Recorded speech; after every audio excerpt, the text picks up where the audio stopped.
You remember back then how everybody was meshing the samples together? Yeah. But they had started kind of playing their own instrumentation during that time over it, whereas the Bomb Squad would just kind of sample the stuff as it was. Well, that's one of the many things as rap production in the late 80s going into the early 90s. There was a lot of musicianship that people, I think, don't understand or appreciate, because a lot of people, Dre in particular, you know, as you know, on the early Ruthless records, they had a lot of drums that were live, a lot of bass, guitar, standing guitar man, and Guitar Man Sims and all those type of dudes, man. They were playing live music, and that I think makes a big difference when you're. I guess the sample era was what it was, but a lot of dudes didn't want to touch that because they didn't want to give up that bread. Yeah. So very expensive. That's what made me and Slip and who whatever. That's why we wanted to start creating.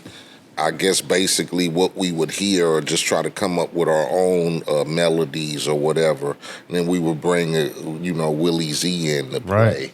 Because Drive by Miss Daisy. I mean, sampling was good, especially if you know how to chop a lot of shit up, which a lot of good producers knew how to do back then. But a lot of records were sample heavy, man, back in that era. So, Eiht, in this time, too, a lot of people were doing the interpolations. Mm-hmm. So explain how that worked financially. If you interpolated a record versus sampled it, what was the financial difference? To me, in my opinion, I would just say in the way we did is we would try to hide this.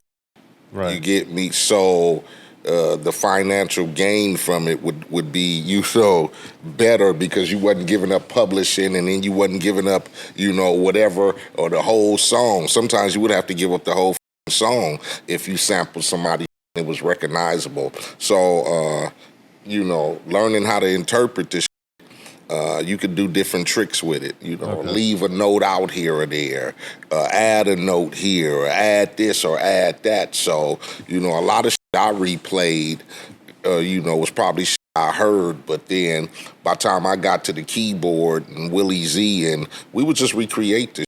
Wanted to have probably the same melody and shit, but like the same feel, but a different. Right, but I'm gonna change up something, so a motherfucker just can't be like, "Oh, that's my song." You get me?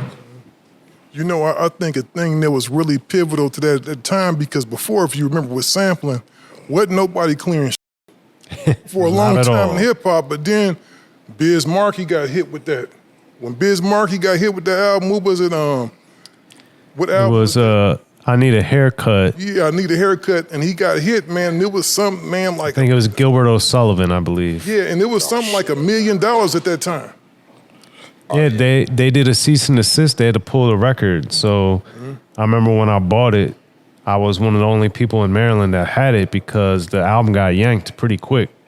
Mm-hmm. So that basically put a big problem in the Biz Markie's career, and a lot of other people got De La Soul, Tribe Called Quest. I had read multiple times over the years that Can I Kick It, they don't get any money off that because they didn't clear any of the samples. And Lou Reed, I guess it's the Walk on the Wild Side, I believe, but he basically owns Can I Kick It. So they don't get any money off that song.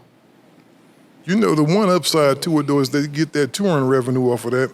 That's for sure. Because, Tribe has been all around the world, many times performing that song, so.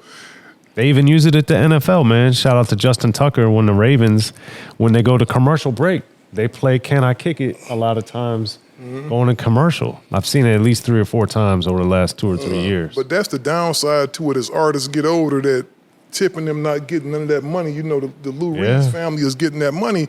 And in some cases, you only taking a little tiny smidgen of a sample, and it's like, it don't matter. I want the whole record. Yeah. And Steely Dan was the same thing for me, myself, and I. I don't remember reading the financial breakdown of that, but that's really what hurt a lot of De La Soul's early momentum because of that. But yeah, man. And when you, what's that? Peter Guns. Yeah, they sampled Steely Dan, and they did the same thing. Record. That is one of the reasons why we tried to stay away from just outright sampling because you could probably get the label to pay for it, which is going to come out of your budget in the long run. I was going to say, it's your budget, your money. But knowing that you would get no publishing, you probably have to pay some upfront money. I mean, because we were a part of that. I mean, we sampled. I sampled some Barry White. You know, we sampled some Isaac Hayes. I was gonna say you had a lot of big artists. They paid like a motherfucker. But you know, I think what was good about our at the time was it was away from what everybody else was typically using at the time. Yeah. So we kind of got like that. Oh, okay, you want to use our shit? Okay, no problem. Oh, you know, because a lot of people wasn't using, you know, Barry White and other shit we was coming from. You know, that was records I used to listen to growing up. Yeah, and Barry is pretty fair with clearing his samples. Yeah, so Barry didn't go crazy. I used, I think, a Barry White on the Music to Drive By album, or Straight Checking them, one of them. And then we used the Walk On By Isaac Hayes on Nigga Struggling and you know. So, I mean, that's what you did. I mean, back then, you know. You found a funky motherfucker record and you go ahead and try to chop it up. But you know the consequences of it. So it all depends on how much you desperately feel like that song is worth giving up, you know what I'm saying, all your publishing and giving up a couple of dollars up front and maybe all on the back end, who knows, but. Well, I also know, too, some artists had it that if a producer was going to sample, the producer was responsible for they started doing that. Well, if you produce the record, it's going to come out of your end and your publishing and whatever. So that wouldn't affect like me as a writer or the artist because I'm not the one who produced the beat. So why should I get my cut taken out of or money drawn from me? You got to pay for that, right? Especially if you're using an outside producer outside of the camp. You know what I'm saying? Yeah. Well, you know what? I remember when I was working for Minder Music, we were actually involved in suing Dr. Dre for the Let's Get High record because he had used the bass line from the Fatback Band. The dun dun dun dun dun. And what was crazy about it is John Fogerty, that was the guy that owned Minder Music. Shout out to Big John out of the UK. But he contacted Dre numerous times. He wanted to clear the record. Oh, wow. Like, we wanted to clear the record. He just wouldn't respond.